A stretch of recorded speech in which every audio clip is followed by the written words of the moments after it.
Olá, pessoal do Processos Químicos. Vamos dar continuidade às nossas atividades remotas na disciplina de Cálculo 1. O que nós vamos estudar na videoaula de hoje é apenas uma revisão muito superficial de funções que nós aprendemos lá no ensino médio. Nós não vamos aprofundar aqui. Como eu disse, nós só vamos fazer uma recapitulação das funções elementares que nós vamos precisar mais adiante no cálculo diferencial integral. Mas antes para a gente chegar em função, nós vamos definir o que é uma relação. Uma relação nada mais é que, dado dois conjuntos, que eu vou chamar de A e B, uma relação que sai do conjunto A no conjunto B, são todos os pares ordenados XY, tais que X é cada um dos elementos do conjunto A e Y é cada um dos elementos do conjunto B. Já vou direto em exemplos para a gente fixar a ideia do que de fato é uma relação. Então eu estou pegando o conjunto A com os elementos A, B, C e D e o conjunto B com os elementos 0, 1 e 2. E vou dar alguns exemplos aqui de relações que vão do conjunto A até o conjunto B. Essas relações elas não seguem um padrão, elas não têm uma lei, elas não têm uma sentença, são relações aleatórias. Por exemplo, a relação 1 é aquela que relaciona o Azinho do conjunto A com o 0 do conjunto B. Então a relação que eu estou chamando de R1, ela tem apenas um par ordenado, o A representando X e o 0 representando Y. Ok? Uma outra relação com esses mesmos conjuntos A e B é aquela que relaciona o Azinho do conjunto A com o 0 do conjunto B, o Bzinho se relaciona com 0 e com 1, o C se relaciona com 2 e o D se relaciona com 2. Então essa relação possui 5 pares ordenados. Aqui o A se relacionando com 0, o B com 0 também, o B com 1, o C com 2 e o D com o 2. Uma outra relação ainda com esses mesmos conjuntos é essa. O A com 0, o B com 1, o C com 1 e o D com 2. Uma relação que possui 4 pares ordenados. Você viu que as relações aí elas são aleatórias. Eu peguei elementos do conjunto A e relacionei com elementos do conjunto B sem seguir nenhuma condição. Agora, o que nós vamos precisar aqui dessas relações são algumas especiais. E essas especiais nós vamos dar o nome de função. Uma função nada mais é que uma relação com algumas condições. Então vamos definir o que é função. Então uma função que sai do conjunto A e vai até o conjunto B é uma relação, tá? Nós chamamos função definida em A com imagem no conjunto B, ou outro nome também, aplicação de A e B, tal que para cada xzinho do conjunto A, eu tenho apenas um elemento no conjunto B. Para cada x do conjunto A, eu tenho apenas um elemento no conjunto B. Isso quer dizer o quê? Que todos os elementos do conjunto A têm que ter relação com algum elemento do conjunto B. Mas outras condições importantes. Cada elemento do conjunto A não pode se relacionar com mais de um elemento do conjunto B. Certo? E além disso, nenhum elemento do conjunto A não pode estar relacionado com o conjunto B. Todos têm que ter alguma relação com elementos do conjunto B. Certo? Bom, então, nós vamos voltar nos 3 slides anteriores, que são de 3 relações aleatórias, e nós vamos observar qual deles segue essas condições que eu acabei de definir para a função. Ok? Então vamos voltar lá. Olha, a primeira relação, a R1. Olha, eu tenho o elemento Azinho se relacionando com um do conjunto B, mas os outros elementos não se relacionam, já não é função. Todos os elementos do conjunto A teriam que ter algum elemento do conjunto B para se relacionar. Não tem, então não é função. Bom, a R2. Todos os elementos do conjunto A se relacionam com elementos do conjunto B, porém, furou uma definição de função, que cada elemento do conjunto A tem que ter apenas um elemento do conjunto B para se relacionar. Agora, o Bzinho ele se relaciona com 2, já não é função também. Então, Cada elemento do conjunto A só pode ter um elemento do conjunto B para se relacionar. Então já não é função. E a R3, todos os elementos do conjunto A têm alguma relação com elementos do conjunto B e somente uma relação.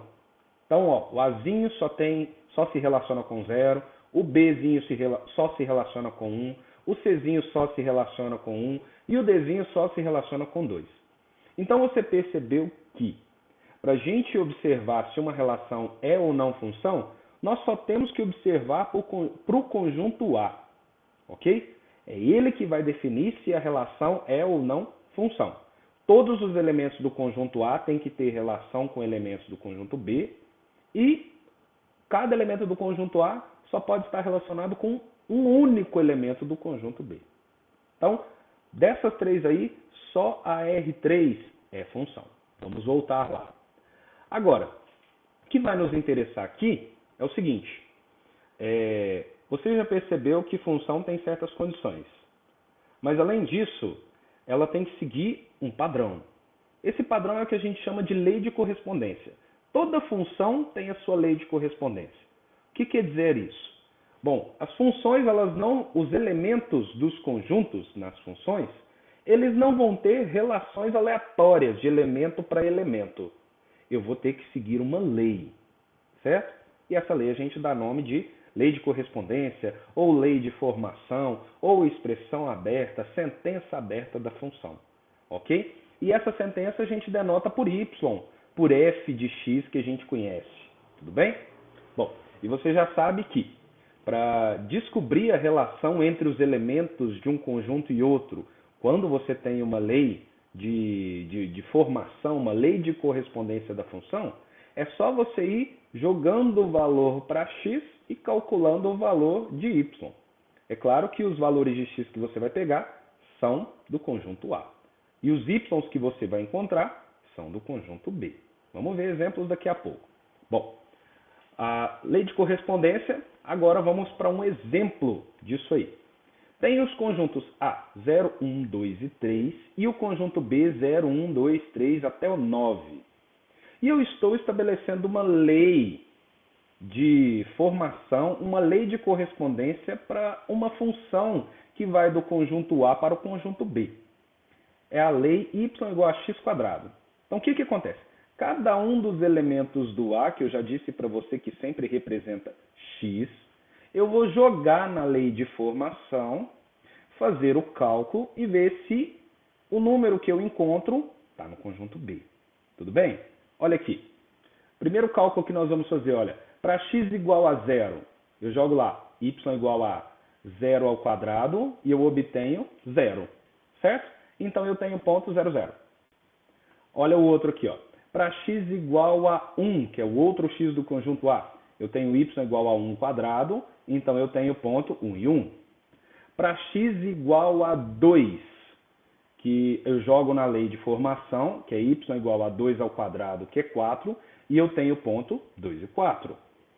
E para o x igual a 3, eu jogo lá na lei de formação, y igual a 3 ao quadrado, que é 9, e eu tenho ponto 3, 9.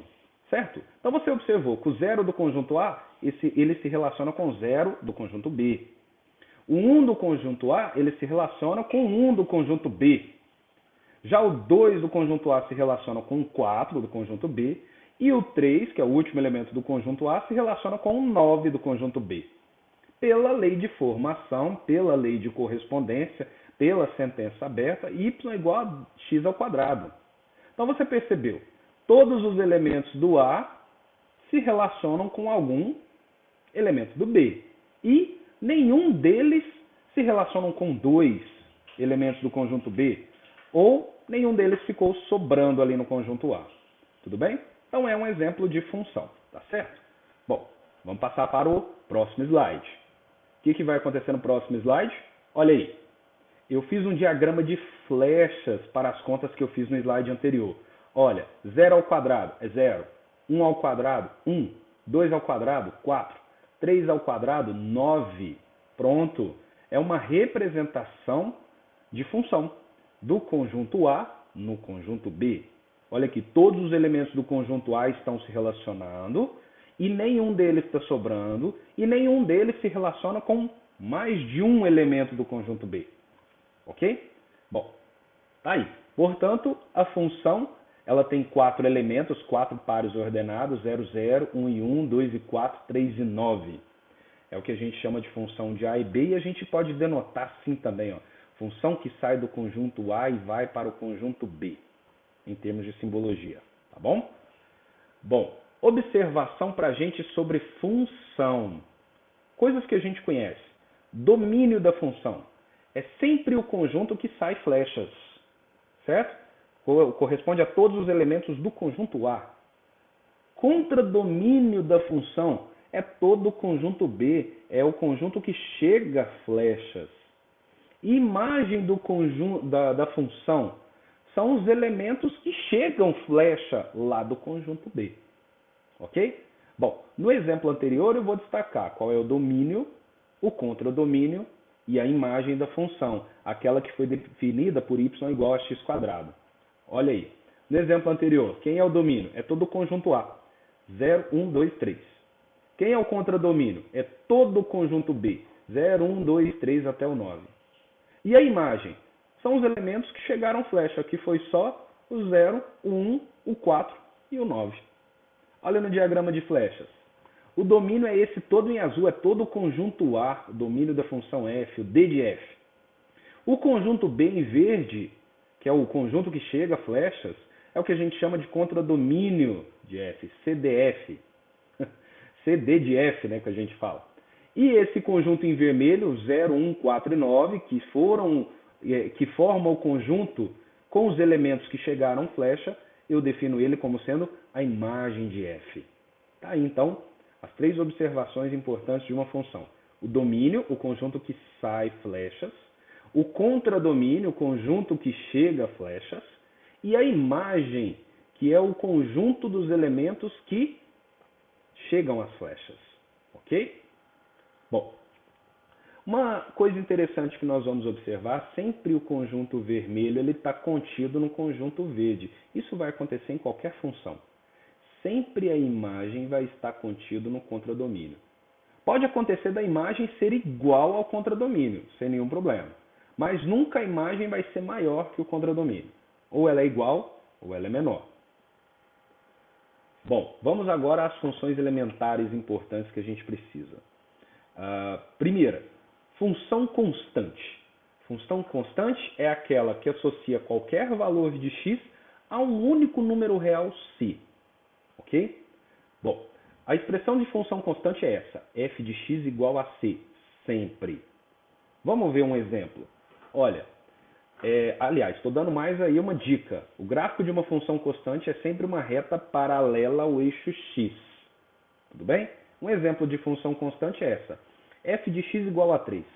Qualquer valor de x que você jogar aqui na lei de formação da função, sempre o resultado vai ser 3.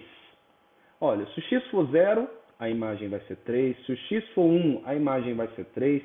Se o x for 10, a imagem vai ser 3. Ou seja, os valores são sempre constantes para quaisquer x que você atribui na função. Agora, olha o gráfico dessa função. Aqui, ó, ele em vermelho é o gráfico da função constante, paralela ao eixo x.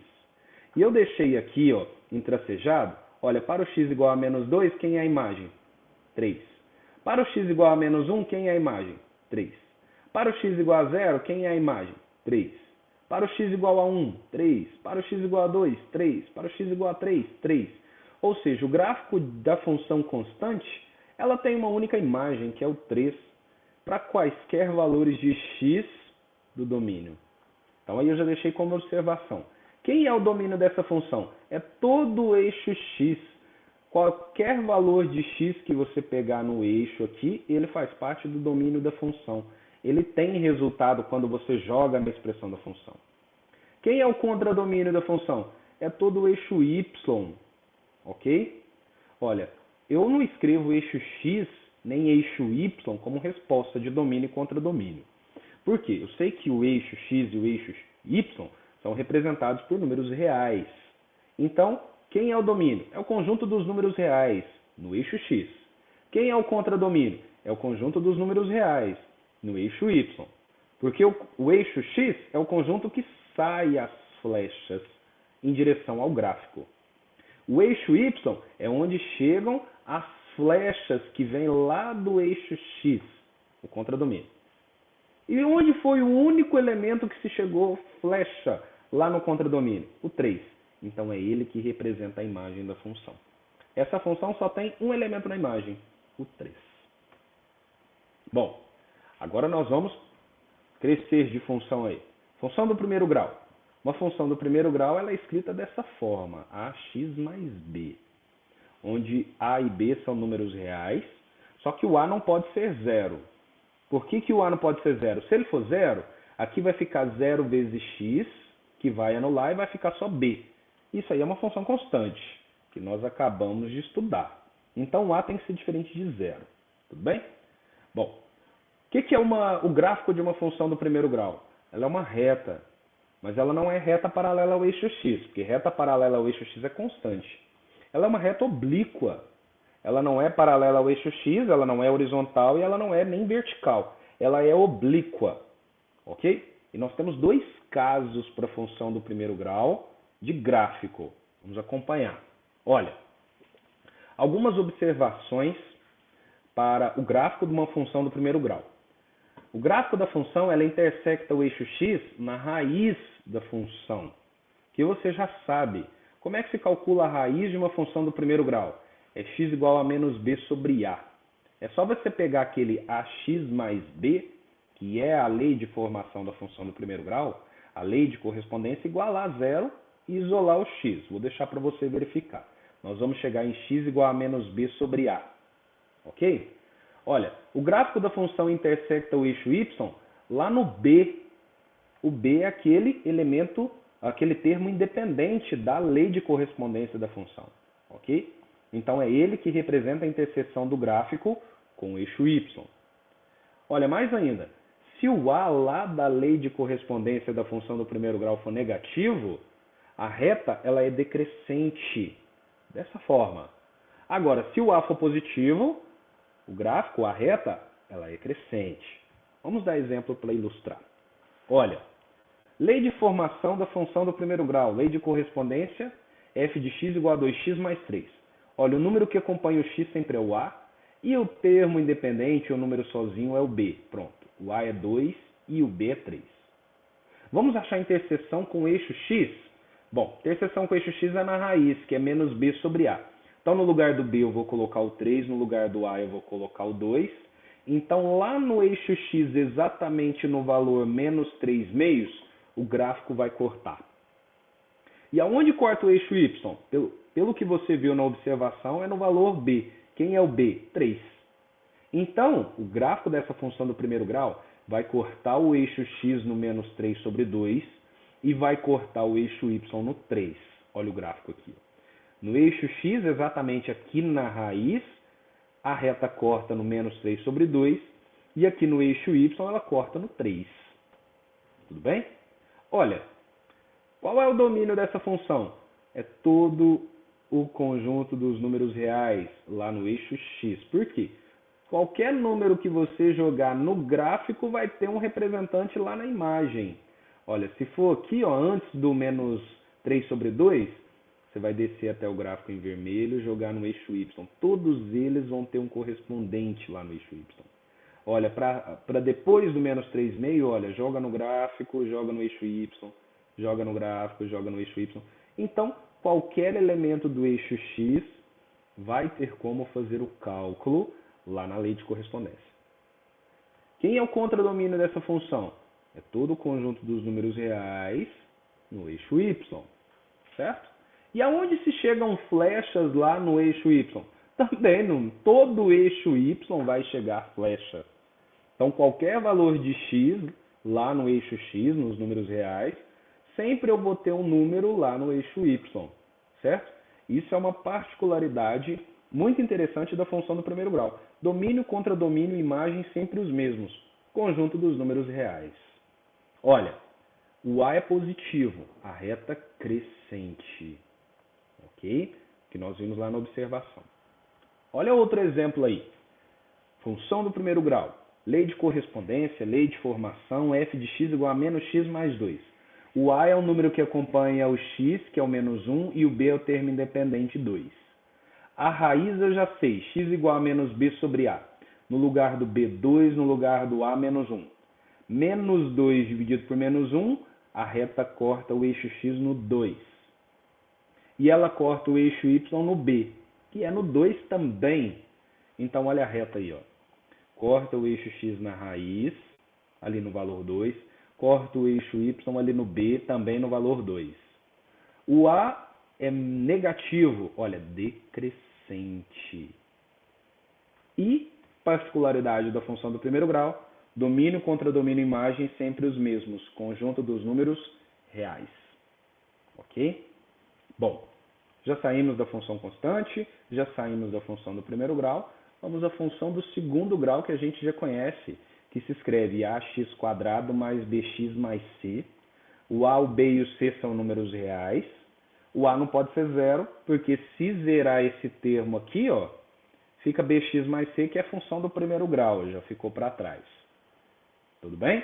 Gráfico da função do primeiro grau, parábola. Nós já conhecemos aquela curva, né, que nós já estudamos lá no ensino médio. Agora, particularidades aí, observações do gráfico de uma função. O gráfico intersecta o eixo x nas duas raízes da função do segundo grau. Se é a função do segundo grau, vão ter duas raízes. Como que nós calculamos essas raízes? A relação de Bhaskara, que você já conhece.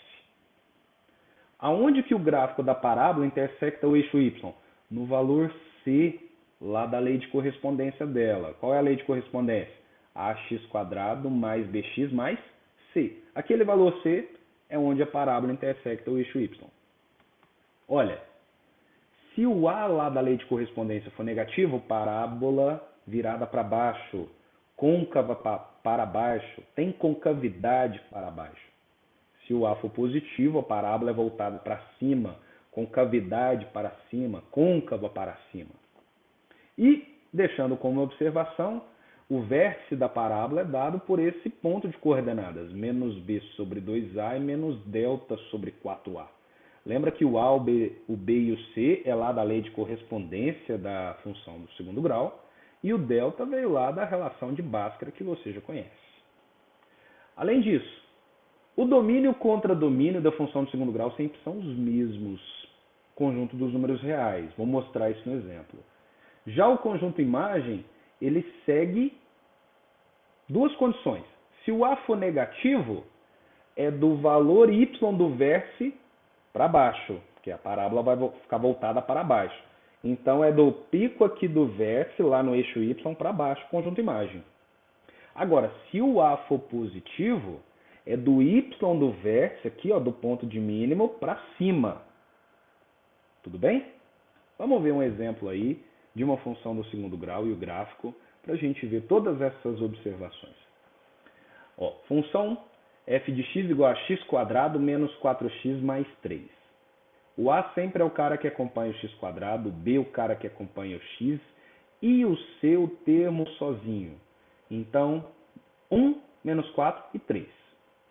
Como você já sabe a relação de Bhaskara, vou deixar para você calcular e verificar que as raízes são 1 e 3. Ok? E o vértice, que foi dado lá na observação, vou deixar para você fazer o cálculo também, é o ponto de coordenadas 2 e menos 1.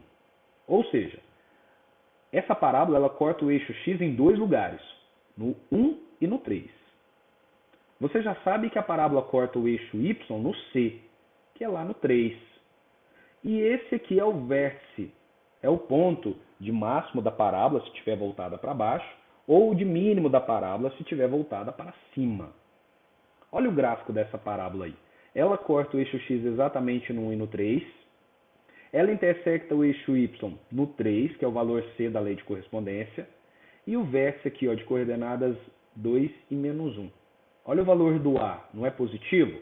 Côncava para cima.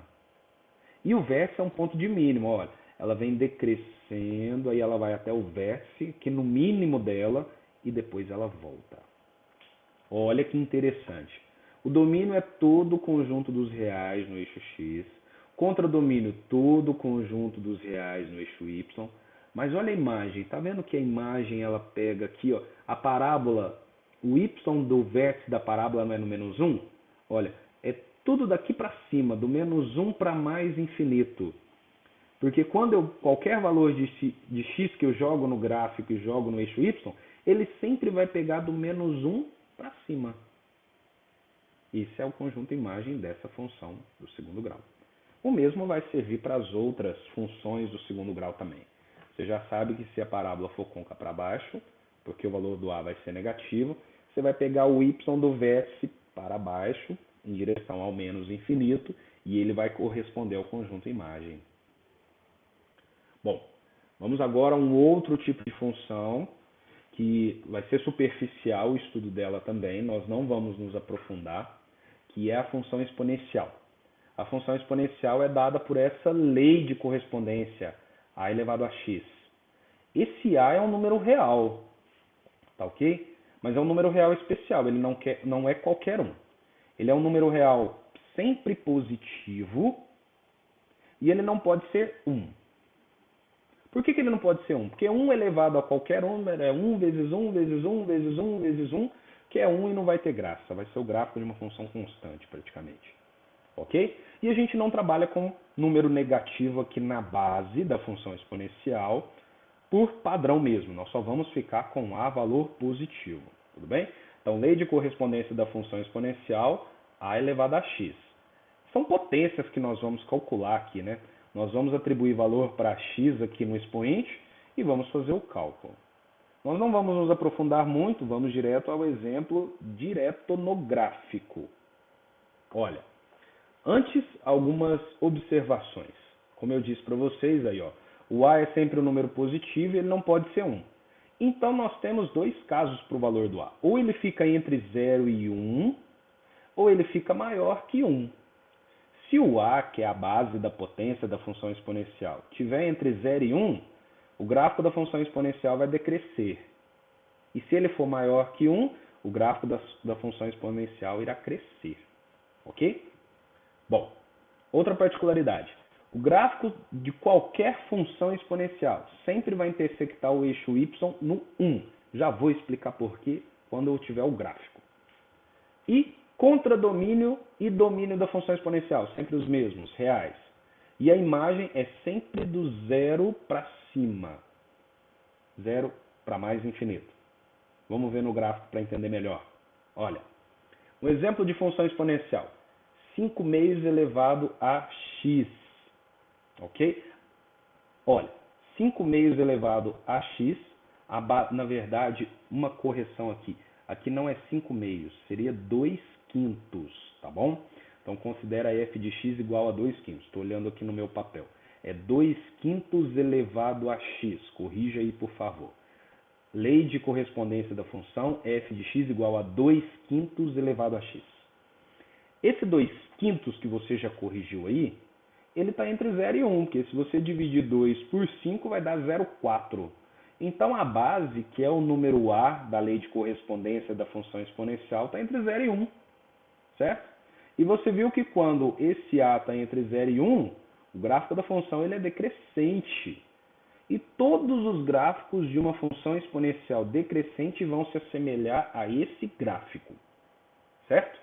Todo gráfico de uma função exponencial decrescente sempre vai ser semelhante a esse gráfico que você está vendo aí no slide. Olha, quando x é 0, você vai ter 2 quintos elevado a 0. Quanto que é 2 quintos elevado a 0? 1. Então, quando x é 0, o y é 1. Pronto. Já está respondido por que o gráfico da função exponencial sempre intersecta o eixo y no valor 1. Tá bom? Eu vou deixar para você fazer os cálculos. Vai atribuindo o valor para x aí, ó, x igual a 1, x igual a 2, x igual a 3, x igual a 4, x igual a menos 1, e você vai perceber que realmente o desenho do gráfico fica esse em vermelho. O que eu quero enfatizar com você? Quando o gráfico está decrescendo, ele continua infinitamente na direção do eixo x positivo. E ele nunca vai encostar no eixo x. Qualquer valor de x, tão alto quanto você queira, que você atribui aqui, sempre você vai ter uma imagem. E por isso que domínio da função exponencial é o conjunto dos reais no eixo x, o contradomínio da função exponencial é o conjunto dos reais no eixo y, e a imagem é do zero para cima, do zero para mais infinito. E observa que o zero não entra na resposta, ok? Do zero para cima e o zero não entra na resposta, certo? Agora um exemplo aí de uma função exponencial cujo gráfico é crescente. Olha, 3 elevado a x, a lei de correspondência da função exponencial. O 3 é maior que 1, então o gráfico da função é crescente dessa forma. Todos os gráficos de função exponencial crescente se assemelham a esse gráfico. Domínio, conjunto dos números reais. Contradomínio, conjunto dos números reais. Imagem sempre do zero para mais infinito e o zero não entra na resposta. Bom, bem superficial o nosso estudo, que esse é o nosso foco.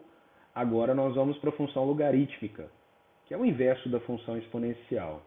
A função logarítmica ela é dada por essa lei aí, ó, é o log de x na base A. Nós lemos assim, f de x igual a log de x na base A. Esse número A real aqui, ele segue as mesmas condições da exponencial. O A é positivo, estritamente positivo, e não pode ser 1, pelas mesmas condições da exponencial. Então, nos sobram dois casos aí também para o valor do A. Se o valor do A estiver entre 0 e 1, a função logarítmica é decrescente o gráfico dela. Se for maior que 1, será crescente. Bom, como é o inverso, então agora não vai ter interseção é com o eixo y, porque a exponencial tem interseção com o eixo y. A logarítmica é o inverso, vai ter interseção com o eixo x, que vai ser no 1 também. Tudo bem? E mais ainda, domínio da função exponencial é do zero para mais infinito, nós vamos ver no gráfico. E a imagem e o contradomínio são iguais, conjunto dos números reais. Vamos lá. Olha, log de x na base 2. Olha o gráfico dessa função. O A é maior que 1, que é 2, ele é crescente. Então, todos os gráficos de função logarítmicas crescente, eles se assemelham a esse gráfico aí. Ele intersecta no x, no valor 1 do eixo x. Olha, domínio é do zero para mais infinito, tudo bem? E o zero não entra, porque não existe log de zero, tudo bem? Não é o nosso foco aqui trabalhar com logaritmo, é só a função mesmo, o gráfico dela, nós vamos estar bem focados no gráfico apenas. Contradomínio, conjunto y dos números reais. Conjunto imagem, todo conjunto y também. Qualquer valor de x no domínio, sempre você vai achar um valor y lá no contradomínio. Qualquer valor no domínio, sempre você vai achar um valor y no contradomínio que vai corresponder à imagem. Bom, outro exemplo aí ó, de logaritmo, agora decrescente. Log de x na base 0,2. 0,2 está entre 0 e 1, então gráfico decrescente da função logarítmica. Aqui, ó, domínio do zero para frente, contradomínio, conjunto dos números reais, e a imagem também o conjunto dos números reais, certo? Vamos focar só no gráfico, que é esses que vocês estão vendo aí desenhado em vermelho. Olha, logaritmo decrescente intersecta no eixo x igual a 1. Todos os gráficos de função logarítmicas decrescentes se assemelham a esse gráfico que você está vendo aí no slide. Tá bom? Bem superficial o nosso estudo, bem objetivo o estudo de funções, só para a gente ter uma noção mesmo para o cálculo diferencial integral que nós vamos começar a estudar na próxima videoaula. Bom, bons estudos, a atividade é bem simples, interajam lá no fórum qualquer dúvida. Até a próxima videoaula, bons estudos!